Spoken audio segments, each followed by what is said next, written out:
Muy bien, vamos a ir a la palabra de hoy en Mateo capítulo 7, verso 21 al 23. Y vamos a aprender hoy muchas cosas que el Señor nos tiene para que aprendamos y ponamos en práctica. Dice ahí la palabra del Señor, Mateo 7, 21. No todo el que me dice Señor, Señor, entrará en el reino de los cielos, sino el que hace la voluntad de mi Padre que está en los cielos. Muchos me dirán en aquel día, Señor, Señor, ¿no profetizamos en tu nombre y en tu nombre echamos fuera demonios? ¿Y en tu nombre hicimos muchos milagros? Y entonces les declararé, nunca os conocí, apartaos de mí, hacedores de maldad. Muy bien, Mateo 7, 21. Son palabras del Señor Jesús. Usted tiene su Biblia como la mía, está en rojo, hablándonos directamente las palabras del Señor Jesús. Y quiero contextualizar un poquito esto para entender acerca de qué se refiere, hermanos. Son las advertencias. Todo esto que vamos a mirar hoy son advertencias. Como parecido, ¿no? En el tiempo del diluvio, el Señor avisó con tiempo, advertencias del peligro que había de venir. Advertencias,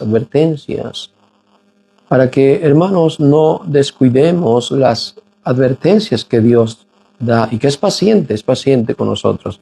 Hoy nos va a hablar de las advertencias que muchos cristianos no conocen o no las toman en cuenta, hermanos, aunque son conocedores tal vez de la palabra, congregan y hermanos, y todos deberíamos de tomar en cuenta estas palabras de Jesús, porque no son en vano, ellas van a tener su cumplimiento, ¿cierto? Ya sea que le pongamos atención o no, van a cumplirse.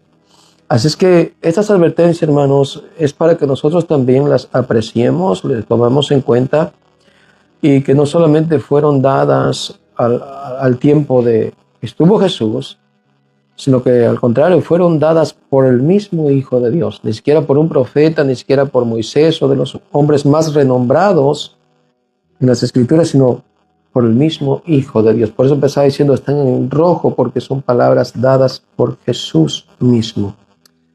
En contexto, miren lo que leímos, que en aquel día, en el día del Señor, ya sea que estemos vivos o cuando Él venga y resucite a los que hayamos muertos, y que todos compareceremos ante el tribunal de Cristo, dice que en aquel día, hermanos, no todo el que me dice Señor, Señor.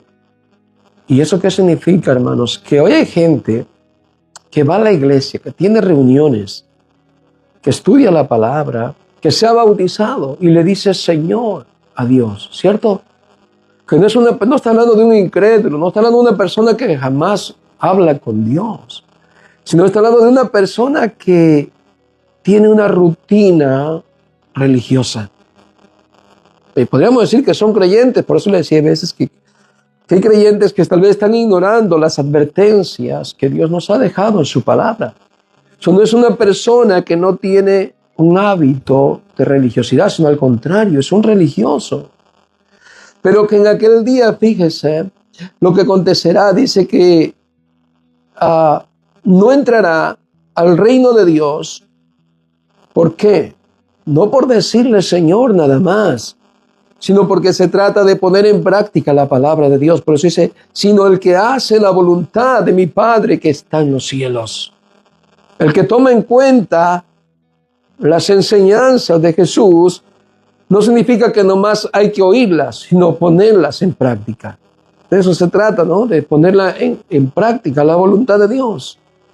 Muchos me dirán aquel día, Señor, Señor, no profetizamos en tu nombre y en tu nombre echamos fuera demonios, en tu nombre hicimos muchos milagros. Fíjese el grado de personas de religiosidad. Son hasta líderes, son hasta personas con cargos dentro de las iglesias. No es simplemente alguien que se sienta allá en la última banca. Son personas de autoridad, son personas que ejercen un llamamiento, de un servicio, de un llamado como para ser un predicador, un evangelista. Dicen, en tu nombre profetizamos, es un predicador. En tu nombre hicimos milagros. En tu nombre, Señor, echamos fuera demonios. Bueno, todo eso se puede hacer con un contexto religioso tal vez, pero faltó algo. faltó vivir pegado a la voluntad de Dios y lleno de la presencia de Dios. Porque una cosa es ser religioso y otra cosa es estar en comunión con Dios. Religioso podemos serlo. De hecho, cuántas veces Jesús habló acerca de la religiosidad, de que los hombres aparentaban tener una vida de comunión con Dios, pero no la llevaban a cabo, sino solamente el ser visto por los hombres, el decir yo pertenezco a este grupo, a esta religión, ¿cierto? Por eso el Señor dijo en el versículo 23, entonces les declararé, nunca os conocí. No hubo comunión entre nosotros.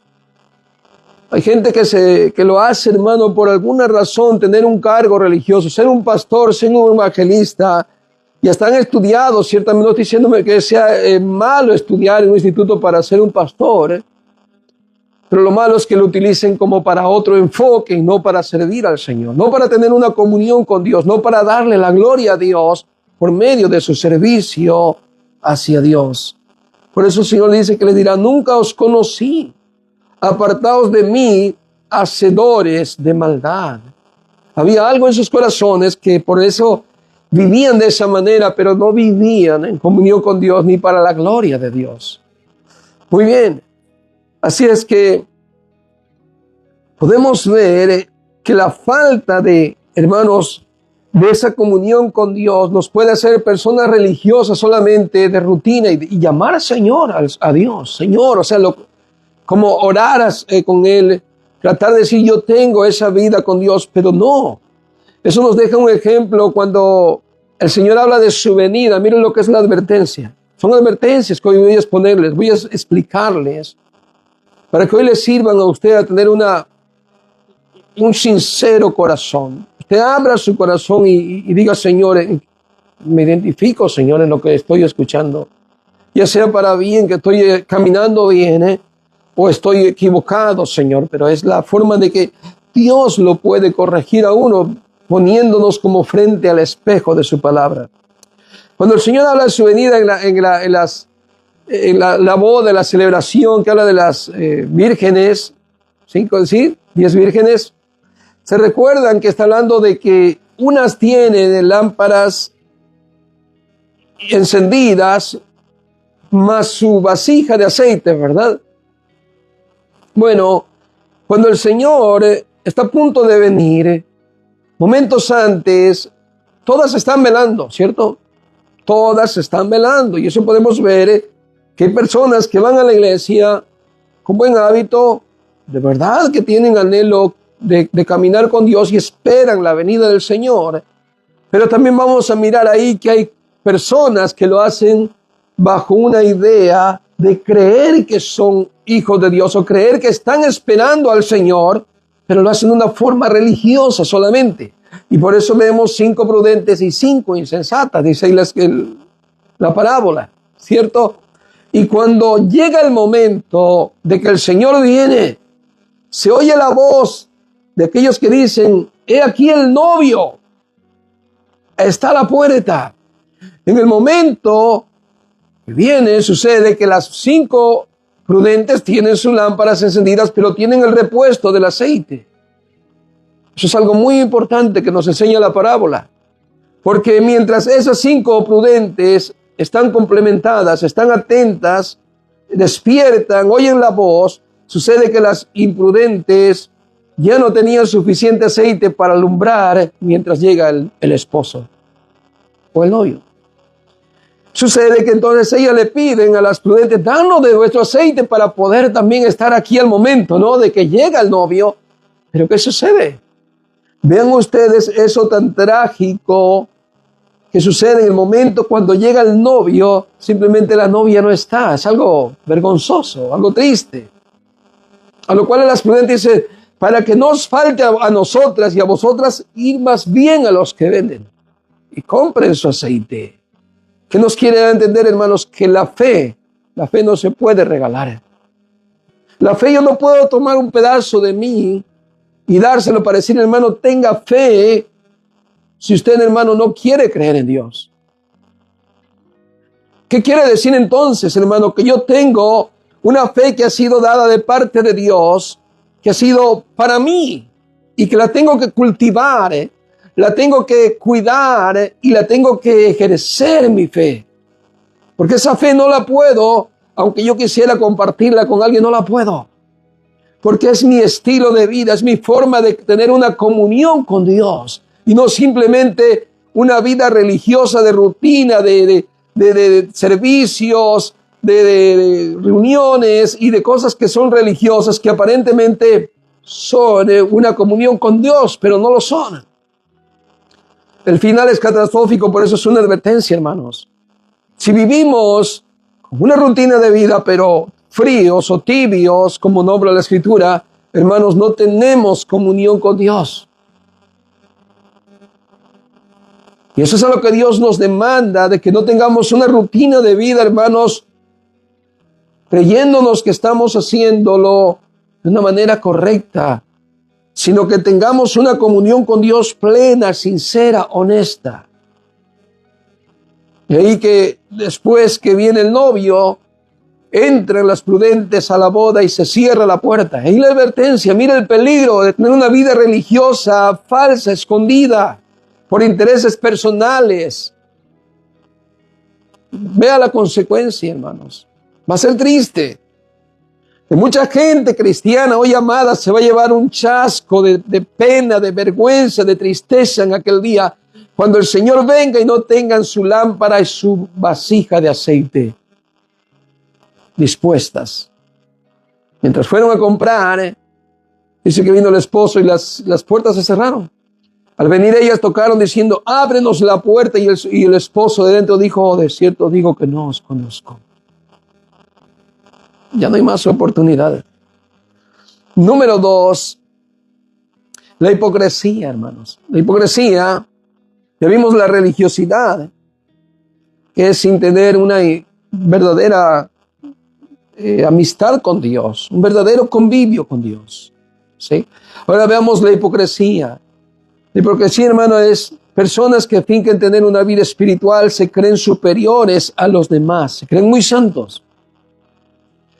Y se creen superiores tanto que desprecian a los demás, pero la palabra de Dios no hace efecto en sus vidas. Lamentablemente el hipócrita, hermano, puede estar dentro de la iglesia ministrando, ser un líder, un pastor, quien quiera que tenga un cargo, pero es una doble vida.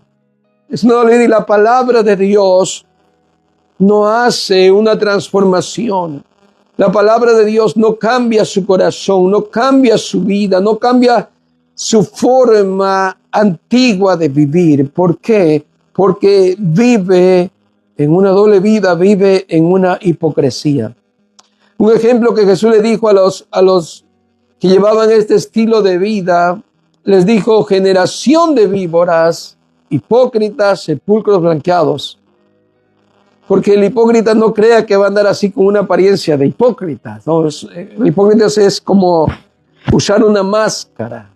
Sí, de ahí viene la palabra hipocresía, de usar una máscara. Así es que Jesús, quiero decirle algo, Jesús no tuvo problemas en convivir con pecadores que aceptaban su convicción. Por eso Dios aborrece la hipocresía. Porque más vale ser un pecador que se arrepiente que un hipócrita que nunca quiere cambiar. Eso aborrece Dios, la hipocresía. No que seamos un pecador vil y lo que seamos, Dios no nos desecha por eso. Pero la hipocresía es algo que a Dios le desagrada porque su palabra no haya cabida en aquel corazón. Un ejemplo está en Mateo capítulo 23. Vaya conmigo rápido allí, Mateo capítulo 23. Veamos el ejemplo de lo que es la hipocresía. Y el versículo 23. Mateo 23, verso 23. Dice, ay de vosotros, escribas y fariseos, hipócritas, que diezmáis la menta y el eneldo y el comino, y dejáis lo más importante de la ley, la justicia, la misericordia y la fe. ¿Ve lo que es estar hipócritamente? Lo que es la palabra de Dios no tiene efecto en esa persona. ¿Sí? Dice, esto era necesario hacer sin dejar de hacer aquello. Verso 24, guías ciegos, que coláis el mosquito y tragáis el camello. Ay de vosotros, escribas hipócritas, porque limpiáis lo de fuera del vaso y del plato, pero por dentro estáis llenos de injusticia. Esto de limpiar lo de fuera del vaso y lo del plato era esa idea de que ellos siempre estaban limpiándose con ritos, ¿no?, de agua, pero miraban a un gentil, miraban a una persona que no fuera de su religión y lo miraban con desprecio, un publicano, un pecador, una persona aborrecible de Dios, ¿sí? Esa es la hipocresía, que se sentían muy santos, muy limpios, y ellos procuraban siempre estar limpios por fuera, todo bien presentable, todo bien organizado. Sus oraciones eran vistas delante de los hombres, oídas, para que los vieran como personas muy alto de nivel espiritual y conexión con Dios. Por eso ellos lo hacían, para que los hombres le llamaran maestros, rabí. Ese era el orgullo, y un orgullo tan grande religioso que nos aleja de Dios. Ese orgullo de creernos lo que no somos, o que merecemos cosas que no merecemos. Sí, nos quedamos en el versículo 26, dice, fariseo ciego, limpia primero lo del dentro del vaso y del plato, para que también lo de fuera sea limpio. Ay de vosotros, escribas y fariseos hipócritas, que sois semejantes a sepulcros blanqueados, que por fuera la verdad se muestran hermosos, mas por dentro están llenos de huesos de muertos, de toda inmundicia. ¿Ve cómo se viste el hipócrita? No cree que en realidad se nota. No se nota. Así también vosotros, dice, por fuera la verdad se mostráis justos a los hombres, pero por dentro estáis llenos de hipocresía e iniquidad. Ay de vosotros, escribas y fariseos hipócritas, porque edificáis a los sepulcros de los profetas y adornáis los monumentos de los justos. Y decís, si hubiésemos vivido en los días de nuestros padres, no hubiéramos sido sus cómplices en la sangre de los profetas. Así que dais testimonio contra vosotros mismos de que sois hijos de aquellos que mataron a los profetas. Vosotros también llenad la medida de vuestros padres, serpientes, generación de víboras. ¿Cómo escaparéis de la condenación del infierno? ¿Ve? ¿Ve lo que es la advertencia en contra de estas cosas? Dios nos hace saber, hermanos, que no tenemos por qué vivir en hipocresía. Si somos pecadores, Jesús no tuvo problemas con... Mire dónde estuvo. Le trajeron a una mujer sorprendida en el mismo acto de adulterio. Jesús no se avergonzó de estar conviviendo con ella, ¿cierto? De hecho, aunque le trajeron la ley para juzgarla, fíjese lo que trajeron. Con la malicia del corazón de ellos, escribas y fariseos, venían a tentar a Jesús y le trajeron la ley para que usara la ley para condenar a la mujer. ¿Y Jesús qué utilizó? La ley para presentarle la gracia. Porque Jesús dijo, ¿verdad? Mientras estaba ahí escribiendo, ¿qué fue lo que les dijo? Quien de vosotros esté libre de pecado, que tire la primera piedra. Sí, utilizó la ley para presentarle la gracia a esta mujer. No tuvo problema en convivir con un pecador. Cuando estuvo en casa de Mateo, después de que Mateo se convirtió al Señor, ¿a dónde lo llevó el Señor? A convivir con un montón de pecadores. Jesús no se irritaba con un pecador, como aquel chaparrito, ¿no?, que quería ver a Jesús. Jesús no le volteaba la cara con desprecio. Él no tenía ningún problema con ir a casa de un pecador, sino hasta que convivía, se sentaba a la mesa y yo pienso lo abrazaba, ¿verdad? Sencillo, normal. Mientras que un religioso se abstiene, se aparta, dice yo tengo mi propio grupo. ¿Cierto? Lo que es el orgullo de la religión, hermanos, te aparta de Dios. Y no actúas en compasión, no actúas en misericordia. Porque se te eleva tu ego de decir, wow, yo soy santo, yo soy hijo de Dios, soy puro. Me recuerdo de cuando este hombre, el centurión, le pide a Jesús que vaya, que sane, más bien no le pide que vaya, sino le pide que sane a sus siervos, ¿se recuerdan? Pero escuchen las palabras de este hombre tan humilde. Dice, Señor, no soy digno de que entres a mi casa. No soy digno de que entres bajo mi techo, porque tú eres un judío.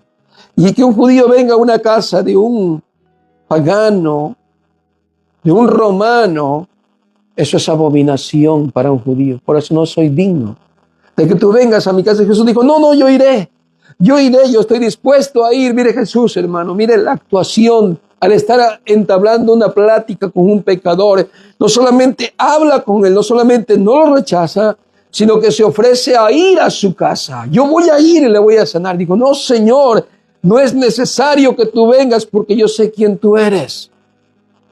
Yo te conozco, qué tú puedes hacer, porque yo tengo una función de un líder, de un hombre representante de autoridad de la ley.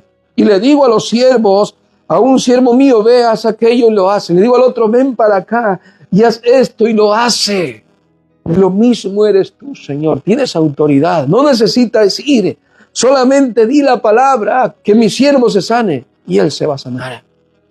Jesús queda admirado y nos hace ver con admiración a un hombre sencillo y humilde que tiene fe en él. Por eso Jesús no tiene problema con un pecador, que sea una lesbiana, que sea un homosexual, que sea un ladrón, que sea una prostituta, lo que sea, un asesino. No tiene ningún problema en tocarlo, en abrazarlo, en entablar un diálogo con él hasta ir a su casa si el pecador se arrepiente. Lo malo es la hipocresía. Porque con la hipocresía no podemos llevar al Señor en nuestras vidas y en nuestras casas. Mire cómo el Señor se acerca a una mujer pecadora, a la mujer samaritana, ¿no? Y le pide y hace un diálogo. Bueno, y ellos entablan ahí una conversación diciendo, ¿por qué me hablas si tú eres judío? Yo soy samaritano. Pero el Señor es así, Él no tiene problemas con ningún pecador. No tenemos problemas nosotros, los que somos hipócritas, los que le volteamos la cara a los que creemos que son menos que nosotros, menos valiosos, ¿no? ¿Cierto? Así es que lo que el Señor desprecia, hermano, y nos advierte que dejemos la hipocresía hacia un lado. No ser hermanos con dobles sentimientos, con traiciones, sino con un corazón sincero de amarnos mutuamente, porque esa es la identidad de un hijo de Dios, no una hipocresía, no la falsa religiosidad, esa manera de vestirnos por fuera, bien limpios y todo, pero por dentro tenemos cosas que no son buenas, envidias, malos pensamientos, malas intenciones, ¿cierto? Es que vimos ahí que Jesús lo que nos enseña como una alerta, como un aviso de advertencia, hermano, es que nos alejemos de la hipocresía. De la hipocresía.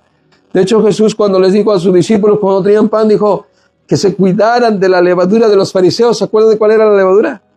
De la hipocresía, les dijo. Una vez ellos estaban hablando al pueblo y Jesús les dijo, mira, hagan todo lo que ellos le digan, porque ellos se sientan en la silla de Moisés. Ellos están impuestos por líderes para que supuestamente prediquen la palabra de Dios al pueblo. Hagan todo lo que les digan acerca de la palabra, pero no hagan como ellos hacen, porque dicen una cosa y hacen otra. ¿Cierto? Eso es hipocresía. Dios rechaza la hipocresía. Un ejemplo, cuando fueron los dos hombres a orar al templo, ¿se recuerdan? El fariseo y el publicano. El publicano era un pecador, un ladrón. A veces era un cobrador de impuestos, a veces publicano. Pero ¿cómo oraba el fariseo? Señor, te doy gracias, que yo ayuno 2 veces al día, porque el judío ayuna 2 veces por semana, 2 veces por semana ayuno. Doy diezmo de todo, hasta el eneldo, el comino, esas significantes hierbas que tengo ahí afuera de mi puerta. Todo lo diezmo porque yo, Señor, cumplo con todo. ¿Sí? Además de eso, no soy como ese fariseo, ese publicano que está ahí. No soy como él. Mientras que el publicano dice que estaba desde la entrada ya tirado con la cara en la tierra diciendo, Señor, ten misericordia de mí porque soy un pecador. Perdóname, Señor, yo soy un pecador. Al final Jesús habla explicando ese ejemplo diciendo, ambos subieron al templo, pero solamente uno regresó a su casa perdonado, regresó uno con Dios, mientras que el otro regresó vacío. El hipócrita siempre anda vacío de Dios. Está lleno de ego, está lleno de creerse mejor y cree que es, como decían al Señor Jesús, nosotros somos hijos de Abraham y no somos hijos de fornicación y nunca hemos sido esclavos, siempre ese ego, ese orgullo, pero vacíos de Dios. Pero el humilde, Dios convive con el humilde y el quebrantado de corazón. Qué lindo. Número 3, hermanos, el amor al mundo es falta de amor hacia Dios. Ese amor hacia las cosas de este mundo, hermanos, es una evidencia de la falta de amor hacia Dios. Miren en Mateo capítulo 6, verso 24, es otra advertencia hacia el amor a las cosas terrenales antes que a Dios o más que a Dios. Mateo capítulo 6, verso 24. Dice ahí: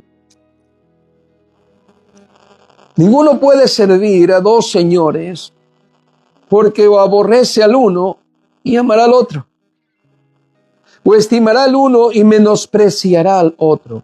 No podéis servir a Dios y a las riquezas.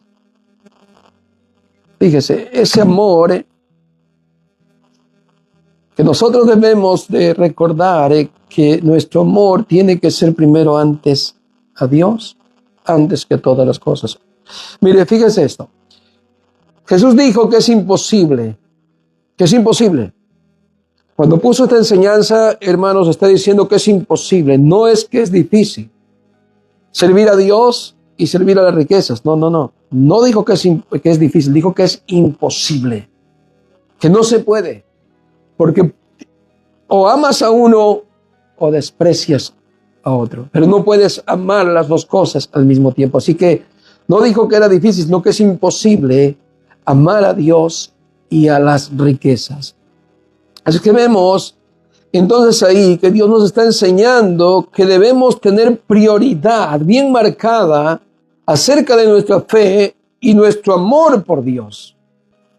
Y hacer a un lado todas las cosas que puedan interrumpir el lugar que Dios merece. ¿Sí?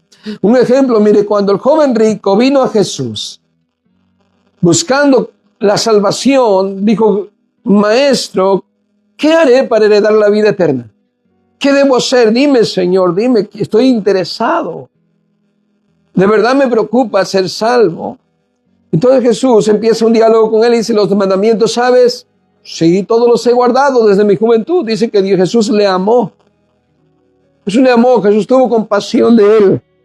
Demostró su amor. Y le dice: muy bien, entonces estás cerca del reino de Dios. Porque estás procurando, ¿verdad?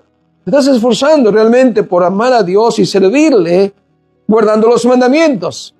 ¿De acuerdo? Dice que Jesús le amó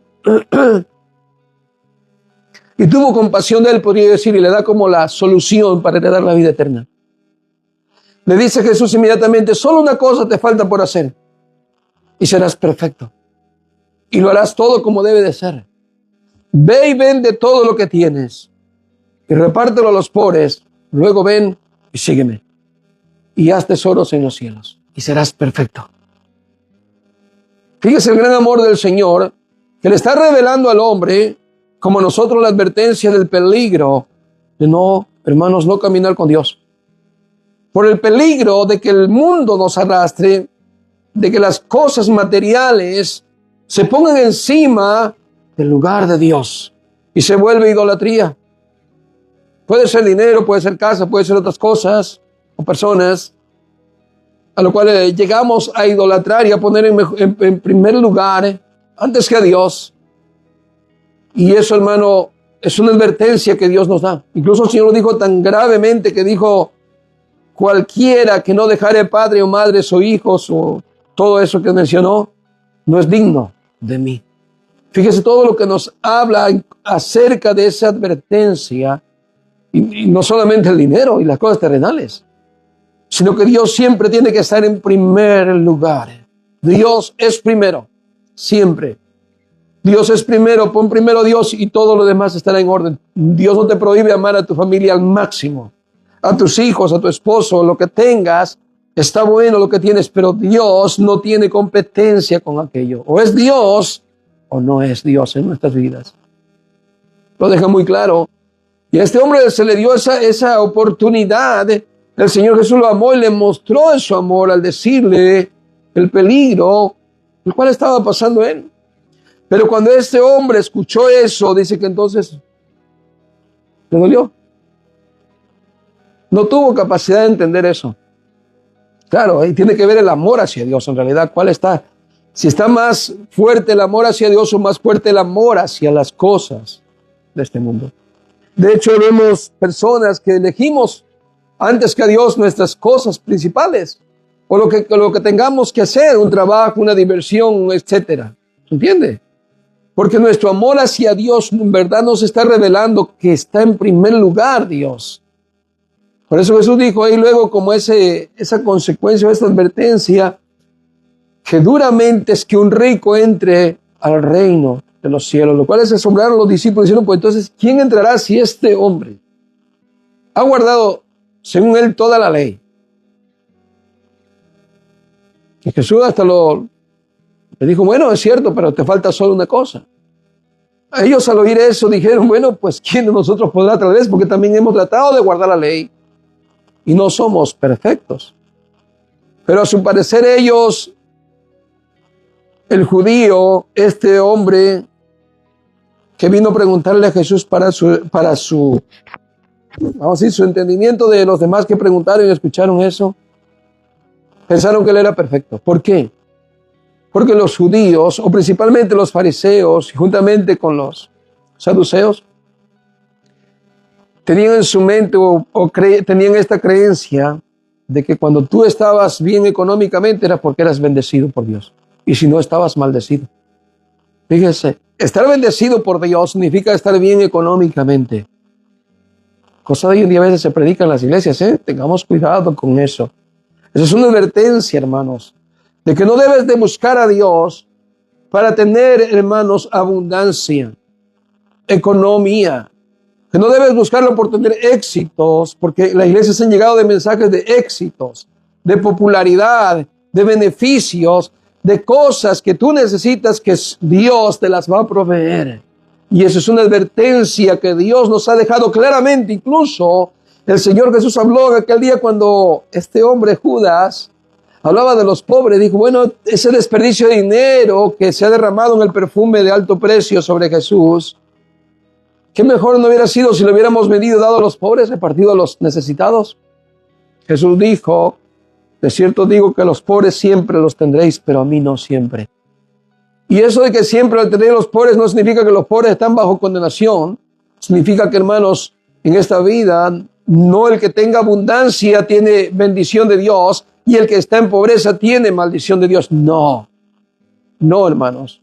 Porque Dios puede darle a unos una cosa y a otros puede darle a otro otra cosa. A mí me puede dar riquezas y a ti te puede dar pobreza. ¿Y quién eres tú? ¿Quién soy yo para decirle a Dios por qué me has dado a mí y por qué no le has dado a Él?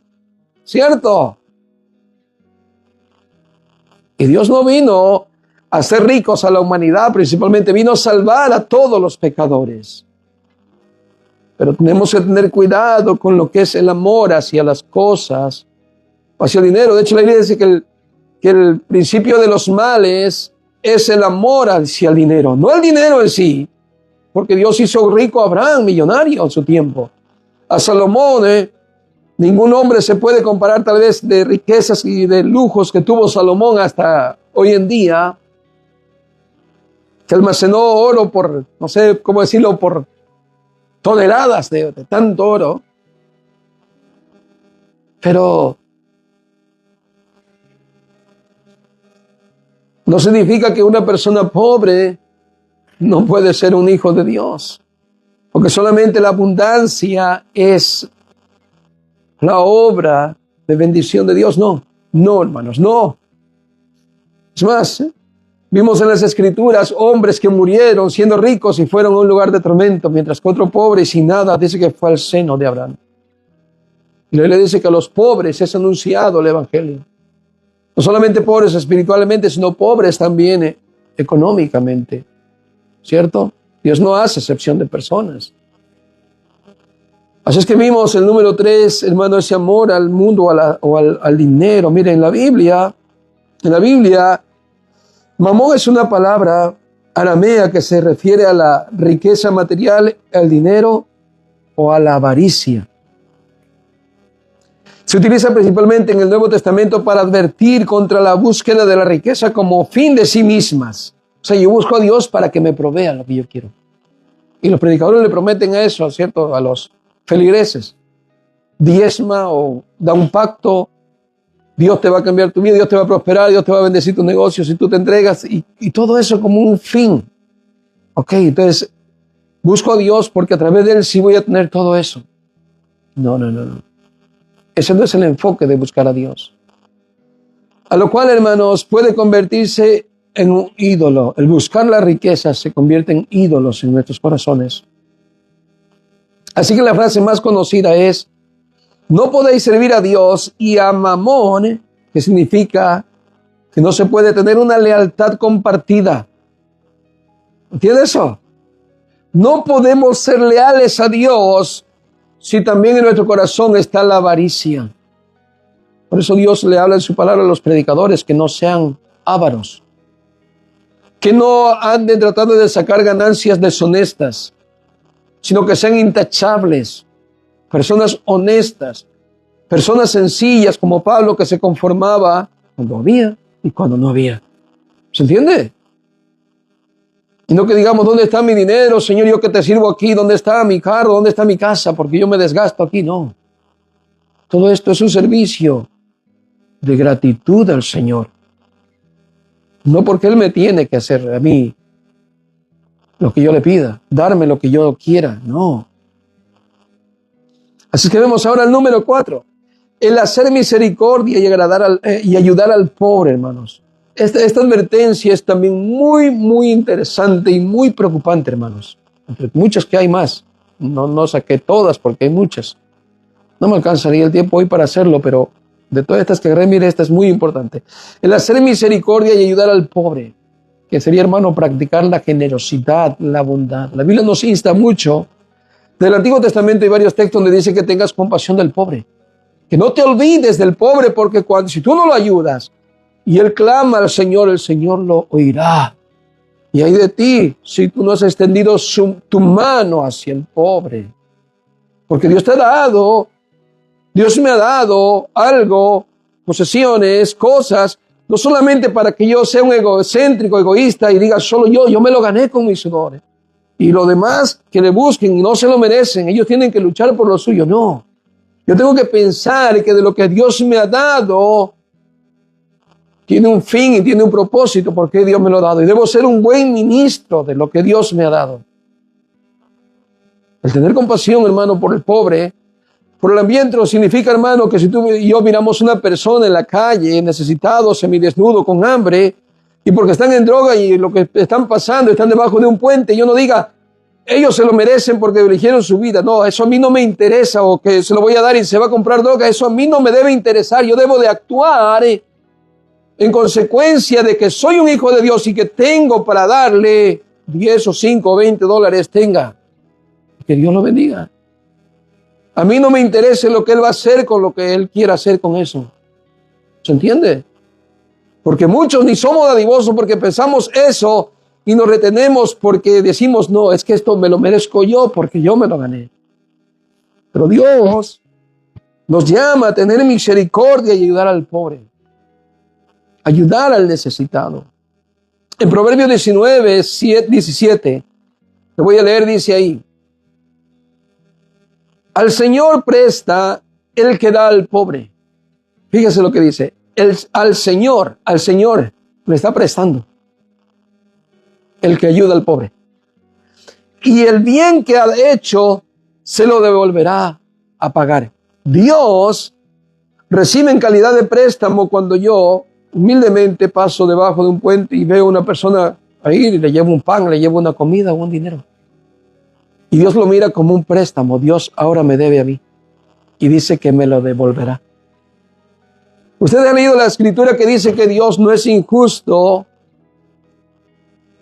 para recompensar la obra que hemos hecho. Que Dios no es, y tenemos ese dicho, hermanos, Dios no se queda con nada. Y es verdad. Dios, en verdad, cuando hacemos algo por Él, Él no se queda endeudado, porque Él tiene cómo pagar. ¿Cierto? A veces aquí nosotros en la tierra nos quedamos endeudados, nos morimos hasta endeudados, ¿cierto? Y a veces hasta somos hasta un poco, ¿cómo es la palabra? Yo iba a decir hipócritas, que pedimos y no pagamos. Pero somos, no sé cómo decir la palabra, malagradecidos, ¿no? Que pedimos y luego hasta perdimos la amistad, nos alejamos, cambiamos número de teléfono y decimos, ya no me llames. No quiero testificar, pero sí me pasó una vez, alguien me llamó, me dijo, hermano, me presta, digo, está bien, y yo presté, pero ya desapareció del planeta, no sé si qué pasó, pero no estoy diciendo nombres, solamente es un ejemplo, no quiero ofender a nadie, ni al hermano que lo hizo. Si él lo necesitaba y lo aprovechó, qué bueno, hermano. No reniego porque es parte de lo que ya Dios me había dado. Y me había dado más. Es más, mira, cuando damos, es lo que Jesús dijo, más bien entrado es dar que recibir. ¿Por qué? Porque al dar, estamos viendo cómo Dios hace que también aquello se devuelva a nosotros y hasta más. Porque estamos cumpliendo con ese propósito por el cual Dios nos ha bendecido. Para que bendigamos al otro, al que no tiene. Para que seamos un instrumento de parte de Dios para beneficio de alguien. ¿Cuántas personas no han glorificado a Dios cuando han hecho un beneficio a otro y dicen, wow, esto fue como un ángel de Dios que me cayó del cielo hoy? Usted lo ha experimentado tal vez en su pobreza, que no tenía ni para completar su renta, gasolina, etcétera, para la llanta de un carro, estaba botado su carro, tenía su niño enfermo, cualquier cosa, y dice, wow, una persona me encontré por el camino y me dijo, ¿verdad que tú ocupas $50 o $20? ¿Y cómo sabes? No lo sé, Dios me dijo. Entonces, bueno, este es de parte de Dios. Usted estaba un día en la noche esperando un bus, porque ya no había más, ya no había más autobuses, creo que eran como a las 12 de la noche, 11:30. Y yo dije, ¿y ahora aquí cómo me voy? Yo creo que no tenía ni celular en ese tiempo. O si traía, no traía saldo, una de dos. Mi esposa estaba recién llegada de México. No imagínense ya cuántos años tienen. Y yo estoy ahí en la parada, en la Victory y la Lauren Kenyon. Ahí está yo paradito.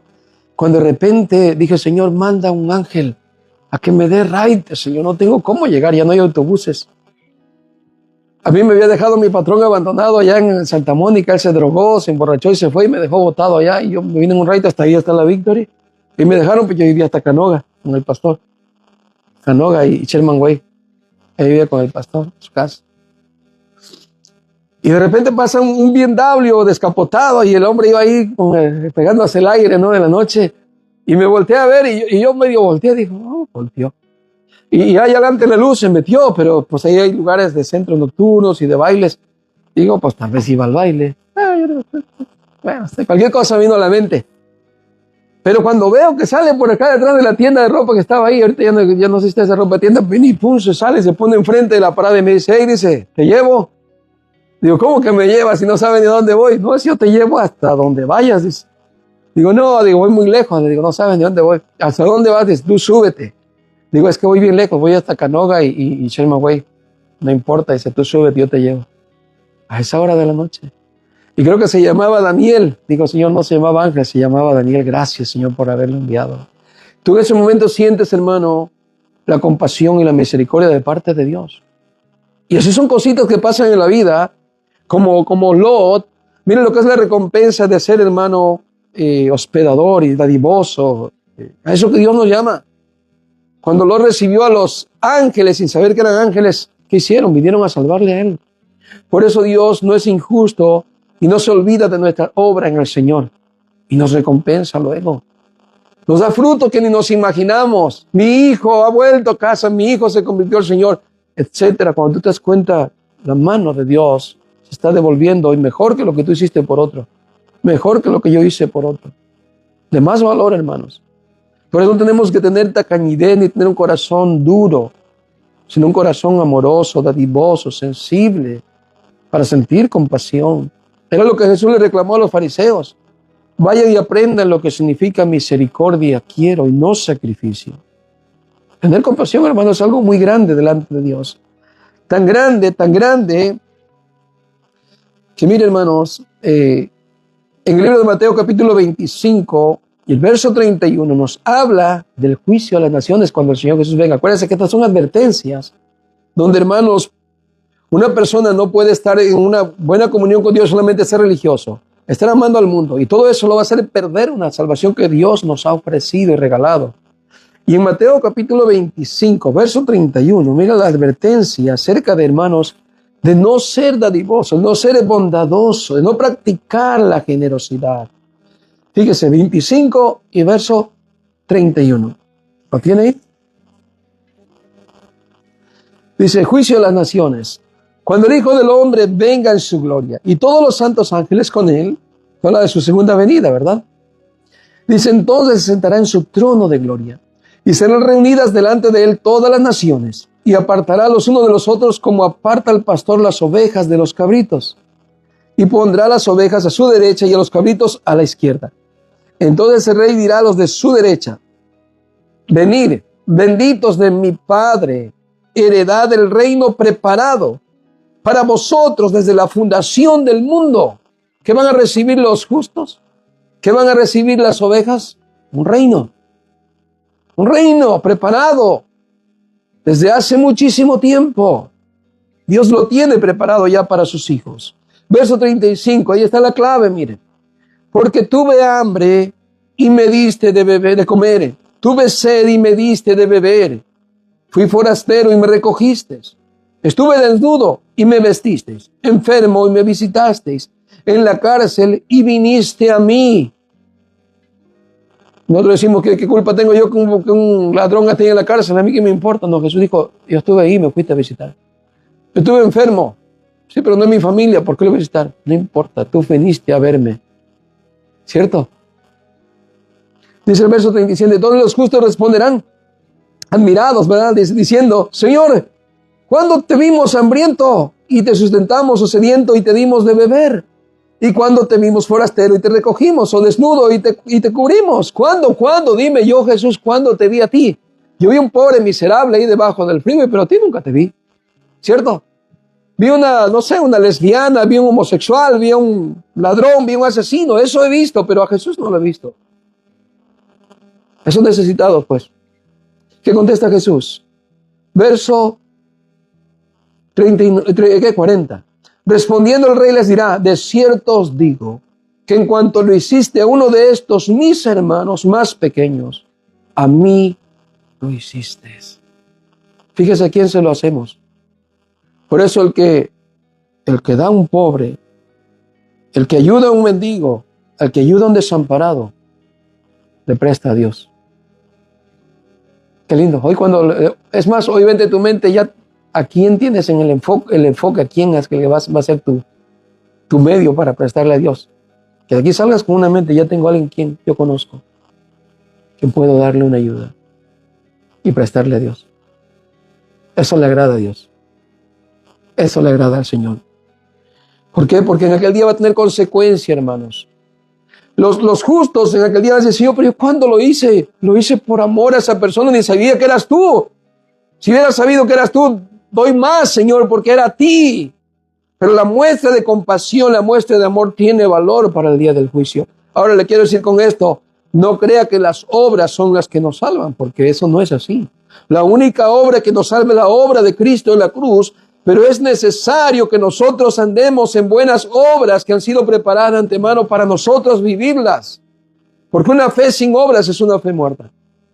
Un amor que Dios nos ha dado sin aplicarlo a los demás no es el amor de Dios. Si tú no amas a tu prójimo, si tú no perdonas al que te ofendió, que también es otra parte de amonestación y de advertencia, eso no la traigo, pero cuando no perdonamos a los que nos han ofendido de la manera como Dios nos perdonó, no de una manera falsa. Tiene que ser de la manera así como Dios nos perdonó, que no merecíamos el perdón. Si no perdonamos nosotros las ofensas a los hombres, tampoco Dios nos perdonará a nosotros nuestras ofensas. Es una advertencia tan grande que personas por amargura, por resentimiento, no han soltado esa carga en su alma y dicen, no, prefiero dolerme, prefiero herirme, pero no perdono. Y siendo que han dicho que son creyentes, que se han recibido el amor de Dios. Pero el que ha recibido el verdadero amor de Dios tiene capacidad para perdonar. Y no solamente 7 veces, como dijo Pedro, sino fluido. Fluido, me volviste a ofender, no importa. Cristo me perdonó y me sigue perdonando todavía. Fluido. 70 veces 7, no 7, 70 veces 7 le dijo Jesús. Pedro quiso ser excelente, eran 3 veces las perfectas en un judío que debía perdonar. Pedro lo duplica más 1. Y dice, Señor, ¿debo perdonar 7 veces a quien me ofenda? No, no te digo 7, sino 70 veces 7, Pedro. Tiene que ser infinito. No te cansas de perdonar porque el amor de Dios está en ti. ¿Acaso Dios se cansa de perdonarnos día con día? Y le aseguro que día con día le fallamos. Así tiene que ser nuestro amor hacia los demás y el perdón. Así es que vimos aquí, hermanos, que el hacer misericordia va a tener consecuencias, repercusiones o muchas bendiciones en el día de que el Señor venga. Por el otro lado, miren lo que acontecerá de ese verso 41. Entonces también dirá a los de la izquierda, aparte de las ovejas, que eran cabritos, ¿no? Cabritos. Apartados de mí, malditos, al fuego eterno preparado para el diablo y sus ángeles, porque tuve hambre. Ahí está otra vuelta. Y no me diste de comer. Tuve sed y no me diste de beber. Fui forastero y no me recogiste. Estuve desnudo y no me vestiste y no me cubriste. Enfermo y en la cárcel y no me visitaste. Esta palabra estuve desnudo, estuve hambriento. Yo me recuerdo que hay una escritura, creo que es en Judas, cuando habla de esa fe en acción. Dice que no digas a tu hermano, sáciate, cuídate, come, vístete. Dios te bendiga. O sea, esa expresión. Y lo dejas así. Estás viendo la necesidad y tú le dices, hermano, que Dios te bendiga. Si lo miras así como pobre, necesitado, hermano, que Dios te bendiga. O sea, vamos a decir que va de buen deseo. Pero en tus manos tienes la manera de cómo decir, mira, hermano, Dios te bendiga. ¿Entiendes? Tengo un plato de comida, hermano. Como decía Juan, el que tenga 2 túnicas, dele una al que no tiene. El que tenga comida para compartirla, compártala con el que no tenga. Eso es decir, hermano, de verdad, de participar, y no decir, hermano, Dios te bendiga. ¿Entiendes? Esas son palabras nada más. Por eso, hermanos, esto es muy importante. Son advertencias que debemos tomar en cuenta. Mira, ya la Biblia nos muestra ejemplos que por no tomar en cuenta las advertencias de Dios, vino el diluvio y destruyó a todos. Las advertencias de Dios tienen cumplimiento, pero es el amor de Dios que se muestra a nosotros, al ser humano, el darnos su advertencia. No lo hace porque está enojado, sino que es un aviso por amor que nos tiene. Muy bien. Continuamos. Número 5. Dar testimonio públicamente de nuestra fe en Cristo Jesús. La enseñanza tiene el contexto, hermano, de que cuando Jesús dijo, cualquiera que me negare delante de los hombres, yo también le negaré delante de mi Padre y de sus ángeles. Está hablando en el contexto de que Jesús dice, os enseñaré a quién se debe temer. No temáis a los que matan el cuerpo, mas el alma no pueden destruirla. Mas temed a aquel que puede destruir el cuerpo y el alma en el infierno. A ese debe temer. Y en ese contexto Jesús dijo, el que se avergüence de mí y de mis palabras, el Hijo del Hombre se avergonzará de él cuando venga en su reino. El que no me confesare delante de los hombres, yo tampoco le confesaré delante de mi Padre y de sus santos ángeles. No. Imagínate, hermano, estar un día o estar hoy en esta noche delante de Dios. Y que en ese momento, al presentarte delante del Creador, en vez de que salga Jesús como tu mediador y tu intercedor, tu abogado, para decir, mira, a él yo lo conozco. Él es alguien que creyó en mí. Él es alguien que me apreció. Él es alguien que ha estado conmigo. Diga, a él no lo tomen en cuenta. Él no lo conozco. Él despreció mi palabra. Imagínate, hermano, esa idea en aquel día. Eso es parte de la advertencia. Esto tiene que ver con nuestra forma de testificar, nuestro cristianismo delante de los hombres. Dios nos manda a no tener una doble apariencia de vida, no ser hipócrita, no ser una persona religiosa. Aquí tener una forma de santidad y velo y ropas largas, un lenguaje religioso, no. Dios nos manda que seamos íntegros donde quiera que estemos. No aquí en un local. ¿Esto qué cosa es? Este local no nos puede condenar, ni nos puede salvar tampoco. Digo, para venir y dar una imagen aquí de pureza o de santidad, no tiene sentido. El llamamiento de Dios es que demos testimonio delante de la humanidad, para que conozcan las virtudes de Dios. Al nosotros dar un buen testimonio, estamos anunciando a Cristo y no nos avergonzamos de Cristo. No me acoplo yo a este mundo porque ellos me incitan a pertenecer a su grupo, a que si yo no entro en su estilo de vida, yo no califico para ser de su grupo. Bueno, simplemente yo no me adapto a ese grupo y confieso que soy un hijo de Dios allí en ese momento. Y no me acerco a ellos para estar con sus chistes, con su todo esto, o su estilo de vida para yo ser copartícipe. No, yo me identifico en ese momento y así confieso a Jesús. No me avergüenzo de Él. Como dijo el apóstol Pablo, porque no me avergüenzo del Evangelio, porque es poder de Dios para salvación. Pero cuando nosotros somos como ese detective privado, ¿no? Que nadie sabe que tú eres un detective, y nuestro cristianismo no se revela en nuestro alrededor, empezando desde nuestro hogar, que sería el lugar más apropiado para dar testimonio. De ahí, lógicamente, con los vecinos y alguien que de repente saludas o convives. Pero como nuestra base principal es donde vivimos esa confesión de que somos cristianos. Mira, hermanos, cuántas tragedias han pasado a veces por el mal testimonio de padres. Los hijos han tenido una experiencia fatal. Dice, para ser como mi padre, para ser como mi madre, prefiero no ser cristiano. Y eso afecta, hermanos. Y eso afecta. El no confesar a Cristo. Nos avergonzamos de Él. Preferimos nuestro estilo de vida que dar testimonio. Bueno, hay advertencias para el día de su venida. Ahora, no crea que eso, hermanos, es como para condenación. No, acuérdense que todo esto son advertencias ahora. Acuérdense que Pedro negó al Señor 3 veces, ¿cierto? ¿Cuántas veces? 3, no solamente una. Pero ¿qué hizo Pedro? Pedro no fue un hipócrita. Pedro se arrepintió de corazón. Dice que después de que lo negó, dice que se fue llorando, Pedro, se fue avergonzado a llorar, compungido, quebrantado. Pero ese quebrantamiento luego, hermano, fue restaurado. Jesús vino nuevamente y lo levantó. Y lo mandó a decir, ahora ve y tú conforta a tus hermanos, ¿cierto? Por eso Dios nos manda a que, hermanos, si estamos fallando y confesarle, está bien, tropezamos, pero tenemos una forma de enmendar, arrepintiéndonos de corazón y empezar de nuevo. Pedro no se quedó ahí, sino que se arrepintió y luego lo vemos dando testimonio, ¿cierto? Qué lindo. Muy bien, número 6. La parábola de los talentos, hermano. Ahí Dios nos muestra que su servicio a Él es por amor. ¿Sí? Que si no se hace nada por amor hacia Él, no vale la pena. No tiene valor si lo que hacemos en el servicio a Dios, nuestra vida de vivir, no lo hacemos por amor y solamente por un sentido propio, personal, que yo quiero tener un renombre o beneficios personales, hermano, no tiene sentido. No tiene valor lo que hacemos si lo hacemos en un estado solamente para agradarnos a nosotros mismos o agradar a los hombres.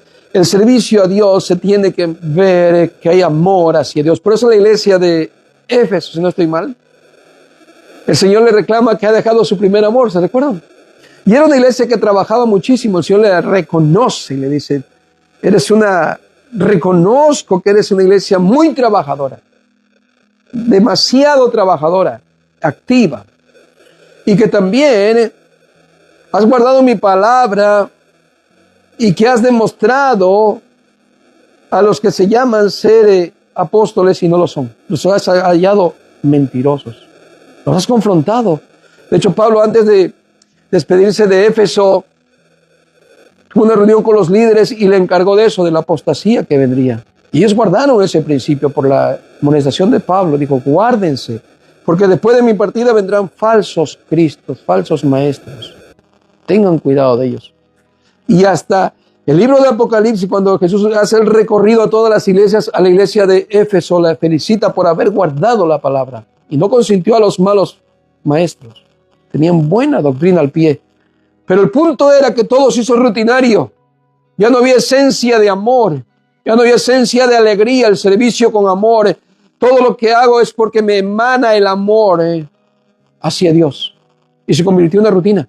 Voy a la iglesia por rutina, hago esto por rutina, canto por rutina, predico por rutina, hago el bien por rutina. Pero en la esencia ya no estaba ahí. Por eso Jesús los amonestó y le dijo, por tanto, he aquí, yo he puesto un candelero delante de ti, pero tienes que arrepentirte y volver a tu primer amor.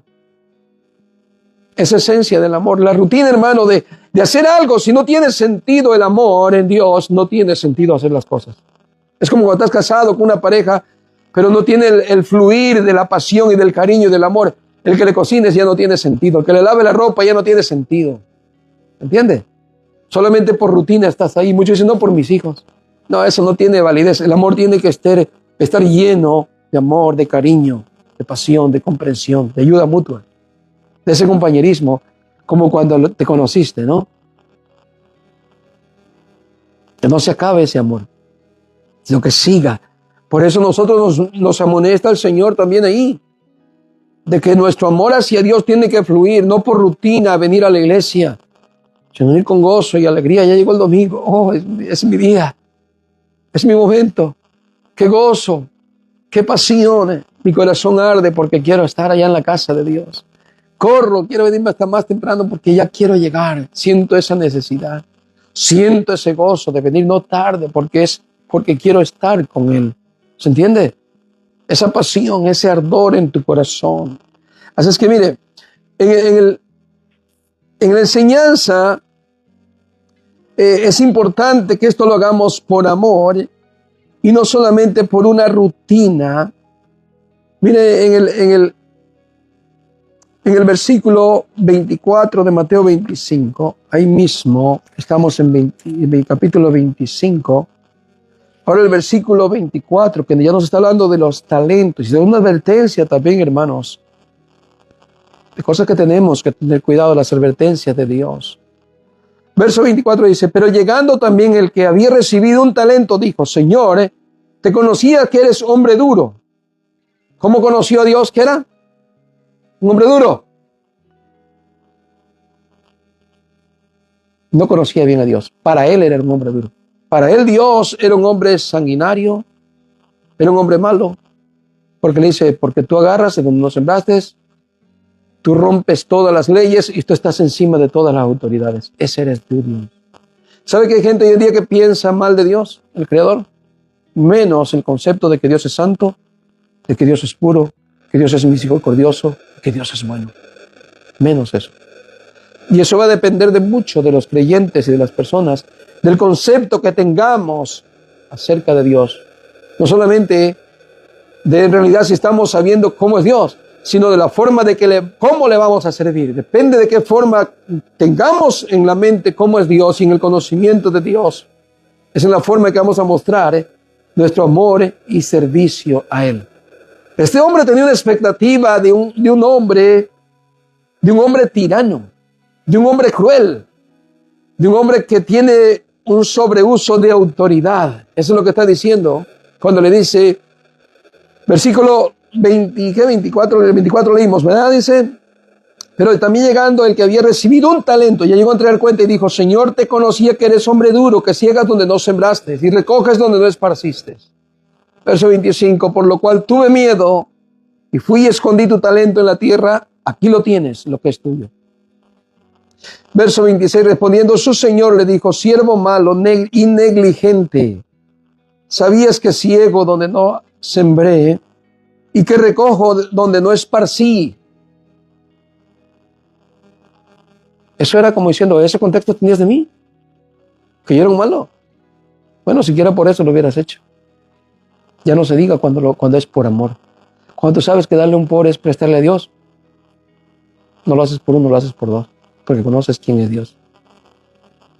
Cuando tú sabes que es mejor habitar con Dios que 1000 días fuera de Él, el dinero no tiene sentido en tu vida, no vale, vale Dios.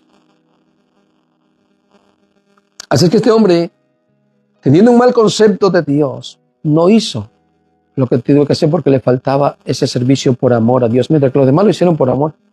El que tenía 5 lo multiplicó en 10. El que tenía 2 lo multiplicó en 4. Por eso Jesús dijo después, quitarle a este mal siervo el talento 1. No es que era poco talento, no es que valía poco, sino que era conforme a la capacidad de cada hombre. La idea era para que cada uno pudiera multiplicarlo, no era más encima de su capacidad. Pero la idea no era solamente entregarlo, sino que sintieran amor al hacerlo. Lo cual los demás lo hicieron. Por eso cuando lo hicieron por amor, mira hermanos, y esto entra en nuestra vida personal, Dios no nos ha encargado, como por decir así, a que seamos ganadores de millones de almas. Probablemente es para ganarnos, esa palabra ganarnos, ¿no? Como si íbamos a comprar al alma, ¿no? Algo que quiero decir es que a veces Dios nos da esos talentos para tener gracia y virtudes, para, no sé, convivir con la persona, invitarle a Cristo, hacerlos que vengan a Dios. Y de esa manera somos como esos siervos que multiplican, ¿no? Los talentos que Dios nos ha dado, la riqueza que Dios nos ha dado. Pero eso no tiene que medirse, porque no creas porque tú hiciste más, ya tienen tu casota allá en el cielo, porque hay gente que predica así, oh, mi casa está en construcción en el cielo, ¿qué tanto? Ya llevo hasta el techo, ya le eché la cadena, solamente me falta el colado, ¿cómo le dicen en tu país? La losa, ¿no? El cemento arriba, pero me lo voy a hacer 3 pisos conforme a las almas que gane. Oh, esa idea salió mal torcida, porque en realidad nadie está construyendo casa ahí, porque la casa del Señor la tiene ya preparada para ti y para mí, sin que tengas que hacer nada ni merecértelo. Claro, nos insta la palabra a ser ganadores de almas. Fue lo que le dijo Jesús a Pedro. Ya no serán pescadores de pescados, serán pescadores de almas, de hombres. ¿Cierto? Pero todo eso es por amor a Dios y por amor al pecador. No porque yo estoy construyendo una gran casa, un edificio en el cielo. Es por amor. Y ese amor me debe de llevar a actuar. Señor, me diste este talento, lo voy a poner en práctica porque te amo, Señor. Te sirvo por amor. Lo hago por amor. Todo es por amor a nuestro Dios y por gratitud. Sin embargo, mira la consecuencia. Este hombre, después de que vino a hacer cuentas con Dios, entregó malas cuentas, no tuvo un concepto bueno de Dios, sino como un tirano, un hombre malo. Verso 26, respondiendo su Señor le dijo, siervo malo e negligente, ¿sabías que ciego no sembré y que recojo donde no esparcí? Por tanto, debías haber dado mi dinero a los banqueros y al venir yo, hubiera recibido lo que es mío con los intereses. Quitadle pues el talento y dalo al que tiene 10 talentos, porque el que tiene le será dado y tendrá más, y al que no tiene, aún lo que tiene le será quitado. Y al siervo inútil, echadle en las tinieblas de afuera, allí será el lloro y el crujir de dientes. Ve la consecuencia, hermano, de no servir a Dios por amor. Cuando tienes la idea de un Dios tirano, un Dios egoísta, un Dios que mató a miles de niños inocentes en la antigüedad, el diluvio y todo eso, Sodoma y Gomorra, y todas esas ciudades que destruyó Israel como enemigos de Dios. Y tú dices, ¿quién es ese Dios? Ese Dios no es Jesús, dices tú. Pero resulta que es el mismo, ¿no? Pero si tú tienes un concepto equivocado y mal de Dios, maligno, que es un Dios maligno, simplemente tú no vas a actuar en amor para hacer la voluntad de Dios. Vas a actuar en una forma contraria. Y eso es consecuencia, hermano. Tenemos que tener cuidado. Mira, mismo Abraham, ¿acaso vio injusto a Dios cuando Dios le dijo, mira, voy a destruir a Sodoma? Pero Señor, el juez de toda la tierra va a condenar al que es inocente. No condenaría al inocente, dijo Dios. Dice, como creyendo Abraham que había inocentes, dice, si hubiera 50 lo destruiré, no lo destruiré. Si hubiera 40 tampoco, si hubiera 30, 20, hasta 10 creo llegó en cuenta, ¿no?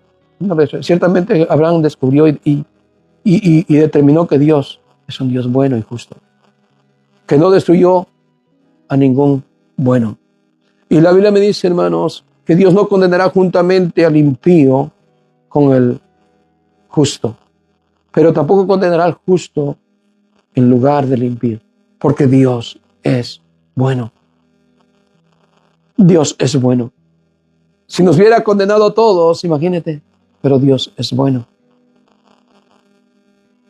Como por su ley todos hubiéramos muerto de castigo eterno, pero Dios ha sido bueno. Tú y yo deberíamos haber ido a condenación, hermanos, pero Dios ha sido bueno. Entonces nuestro concepto de Dios es que Él es bueno. Y porque ese concepto tenemos de Él en nuestra alma, dice el Salmo 100, verso 2, que sirvamos a Dios con alegría, porque Dios es bueno, porque para siempre su misericordia y su fidelidad día con día. No hay otra mejor manera de servir a Dios sino por amor, porque si no, no tiene validez. Muy bien. Así es que lo que el Señor nos ha hablado es, hermanos, para que nosotros podamos tomar en cuenta todas estas advertencias. Ahora esto, hermanos, si alguien fuera incrédulo, que no es un creyente, hoy tiene la posibilidad, esa oportunidad que Dios le da, porque es un aviso de parte de Dios. ¿Sabes por qué lo hace? Por amor. Dios no destruyó a la generación antigua sin darle aviso, ¿cierto? Mira la misericordia de Dios. ¿Cuántos años les dio de oportunidad para arrepentimiento, hermana? Hermanita, en el tiempo de Noé, ¿cuántos años le dio Dios de oportunidad al hombre? 120 largos años en la construcción, ¿verdad?, del arca. ¿Cuántos años estuvo ahí pregonando Noé? Viene un diluvio. Dios va a destruir al ser humano. Y tuvo 120 largos años el hombre para reaccionar y tomar en cuenta el aviso de Dios, ¿cierto? Pero ¿qué hicieron? Lo ignoraron.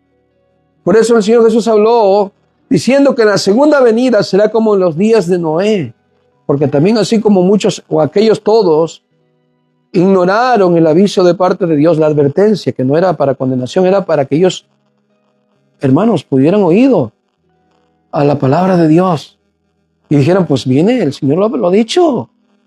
Mire, Nínive, cuando vino el aviso, no lo pensaron 2 veces, dijeron, es verdad, viene de parte de Dios este juicio, arrepintámonos. Y ojalá que el Señor se arrepienta de lo que ha dicho, pero esto vendrá porque es una advertencia. Mire, hoy en día se ha publicado el Evangelio más de 2000 años y lo que Dios ha prometido va a suceder. Pero quienes no tomaron en cuenta las advertencias, incluso estas que he hablado tan detalladamente que muchos cristianos las ignoran, no las toman en cuenta. Como de las que hablé, hermano. ¿Entiendes? Tener un corazón duro, falto de amor, de comprensión, de ayuda, de misericordia, de dádiva. A veces nos hacemos duros, hermano. Y no tenemos compasión. O sentirnos esos orgullosos espirituales que somos mejores que otros. No lo somos. Que Dios tuvo compasión de nosotros es porque Él quiso. Pero tú y yo, mejor que otras personas del mundo, no lo somos. Somos iguales. Pero igual, si ahora es para nosotros, que ya somos creyentes, no somos incrédulos, ya hemos recibido ya la gracia, ya somos salvos. Es para que nosotros emprendamos hoy lo que hemos aprendido. ¿Entiendes? Que hoy digamos, Señor, alguna de estas cosas a mí me habló el Señor, a mí me estaba afectando. Tal vez era esa, donde yo miraba a Dios como un poquito así rústico, que Él hace y decide lo que Él quiere. Y es muy rudo. ¿Entiendes? No. Yo debo tener esa vista de un Dios misericordioso. Que todo lo que ha hecho es perfecto y todo lo que Él hace es bueno. Nada de lo que Dios ha hecho es malo. Nada. Nada. Y en ese concepto, yo vivir y servir a Dios. Si ha sido alguna otra que a ti te ha hablado, y ahí es donde estabas flaqueando, bueno, es Dios hablando a tu corazón. Es el Espíritu de Dios redarguyéndonos para corregir nuestras vidas. Amén, hermanos. Pues qué lindo que Dios nos hable, que Dios nos enseñe. Mire, hay una escritura que dice en Juan 12:26. Todo el que quiera servirme debe seguirme, porque mis siervos tienen que estar donde yo estoy. Fíjese. Yo sé que hay otras versiones, esta es la NTV. Me dice, todo el que quiera servirme debe seguirme. Porque mis servidores tienen que estar donde yo estoy. ¿Y por qué estaban ahí? Por amor. Acuérdense que muchos de los discípulos, cuando veían que las cosas eran difíciles, dice que retrocedían, ¿verdad? ¿Se recuerda aquella vez cuando Jesús ya hablaba de que si no comen mi cuerpo, no comen mi pan, no comen esto, yo soy el pan de vida? Había multitudes, pero en el momento que se puso dura la palabra, Pedro dijo, Señor, la multitud se va porque dura es tu palabra. ¿Se están yendo? Mire, el verdadero discípulo tiene que estar junto a su maestro, porque tiene que servirle. Yo tengo que estar ahí a los pies del Señor para servirle. No tengo que estar yo en lo mío, tengo que estar en lo de Él. Jesús mismo nos muestra la edad de, ¿cuánto? 12 años. Creo que es como un ejemplo de siervo, de servidor. Cuando María y José llegan a buscarlo, dice, ¿qué nos has hecho? Te estamos buscando, estamos asustados. Jesús, ¿qué les dice? ¿Por qué me buscabais? ¿No sabéis que en los negocios de mi Padre es donde yo debo estar? Y Jesús dijo, yo no he venido a que me sirvan, yo he venido a servir. Es un ejemplo tan lindo y tan puro, que tú y yo debemos estar dedicados en los negocios de nuestro Dios. Porque el verdadero discípulo le sigue y está ahí donde está su maestro. Porque cuando diga, quiero que hagas esto, ahí estás o ahí estoy. Ahora, pero hay una recompensa, dice, y el Padre honrará a todo el que me sirva. Dios le va a dar una recompensa a cualquiera que sirva a Jesús.